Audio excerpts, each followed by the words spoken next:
My name is Keith, and this video essay is about Indigenous representation in the 2003 animated Disney movie, Brother Bear. Brother Bear is a coming-of-age story about a young Inuit boy named Kenai. While hunting a bear, Kenai's brother dies saving him, which sends Kenai on a mission to kill the bear he blamed for his brother's death. He eventually kills the bear, which causes the spirits of his ancestors to transform him into a bear himself. He then has to travel with a baby cub named Coda to find out how he could transform back into his human self. Kenai is presented as a bear throughout the majority of the movie, but there are still plenty of indigenous references to dissect. After researching the movie, Brother Bear has mixed reviews from critics. While the movie is not necessarily considered an offensive representation of indigenous culture, it is also not entirely accurate. The filmmakers of the movie drew inspiration from many different indigenous stories of transformation, many involving bears. There aren't specific stories depicted in the film, so one can't judge how accurate the portrayals are because it is a vague interpretation of many indigenous motifs. Often they were transformed into a bear. Because the bear goes into the cave at wintertime and comes back out and kind of does this miraculous rebirth each season. They found that very spiritual. Tally Schroeder mentions in a 2013 university research paper that Brother Bear portrayed the Inuit lifestyle in an accurate way. Such accurate depictions include the influence of shamanism, musical ceremonies, and revenge practices in Inuit culture. According to the same paper, revenge is a common theme in Inuit myths. There were typically no consequences to crime in Inuit culture, so Inuit youth were taught to seek revenge in response to murder of a family member. You really think love has anything to do with being a man? A man wouldn't just sit here and do nothing. This is evident in the film when Kenai tries to avenge his older brother's death, and then when Denahi attempts to avenge Kenai's apparent death. In Mame Jackson's 1995 Inuit Art Collected Readings for Art History, she describes how the bear is, quote, a helping spirit, in fact, the greatest spirit of all, as he who gives power to the shaman and provides him with helping power, end quote. And that the Inuit people carved amulets of bears for the spiritual reason, a detail that is accurate to the film Brother Bear. Love. What? Yes, love. The bear of love? The film also has an indigenous musical motif when Kenai interacts with the spirits of his ancestors.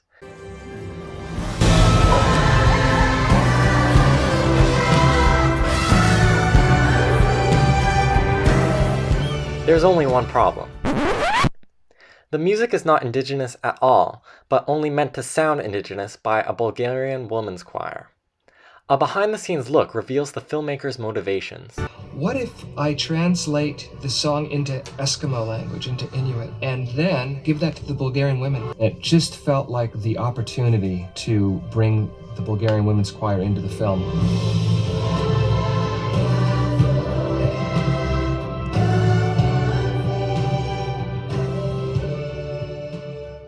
The song was written in English and then translated into Inuktitut by Alaskan professor Dr. Oscar Kawagli, before it was performed by the Bulgarian Women's Choir.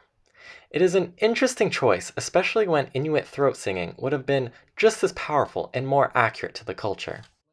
Although it isn't surprising the filmmakers took this route, creators of Brother Bear were more concerned with feeling accurate to the audience rather than being accurate to the audience. Chris Munton, the then president of Walt Disney Records, had this to say about the indigeneity of this song. And nobody knows Inuit probably that sees this movie, but it'll feel real to them at least. And they won't even probably know why. It's an interesting statement that effectively discounts the Inuit perspective from the film, when assuming Inuit people won't even see it. This is likely a move to innocence by the creators of the film, after they had a consultation with Dr. Oscar Kawagli translating parts of the script. Although, Dr. Kawagli has gone on record saying he was given very limited sections of the script, so he did not know the full story. It's also important to note that the film was directed and produced by white men, with almost no additional consultation with indigenous representatives. The voices of the film almost feature no indigenous voice actors. The main voice, Kenai, was voiced by Joaquin Phoenix. Initially, I've just been interested in doing animation because I'm curious about the process. I'm curious about the acting process. Although it was 2003, having an indigenous actor voice an animated indigenous character was not revolutionary. DreamWorks' 2002 animated film Spirit had Daniel Studi, a Cherokee actor and son of famed actor Wes Studi, voice the main indigenous role of Little Creek. Spirit, who could not be broken.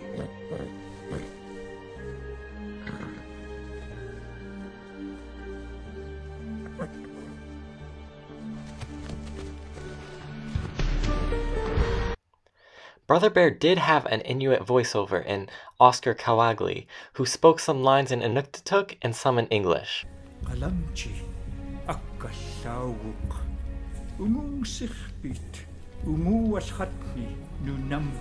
This is a story from long ago, when the great mammoths still roamed our lands. In conclusion, Brother Bear does a fine job portraying some aspects of Inuit culture. In the film, modes of transportation, hunting, clothing, musical ceremonies, and spirituality are all inspired by Inuit culture to a relatively accurate degree. However, the film should not be looked at as a representation of Inuit culture. Firstly, the main Inuit character is portrayed as a bear throughout the majority of the film, and is voiced by a non-Indigenous actor. The film was also developed predominantly by white men, without the creative input of any Indigenous peoples. In behind the scenes, the filmmakers describe Indigenous myths as if they were their own, which I don't find appropriate in this context. There is also the fact that the film's composers created their own song to sound like an Indigenous hymn, but failed to provide Indigenous performers the opportunity to sing it. The filmmakers used real aspects of Indigenous culture to create their own fictional vision of what an Indigenous-themed film should look like. By doing so, they are not offensively portraying Indigenous culture, but they are also not portraying it with 100% accuracy.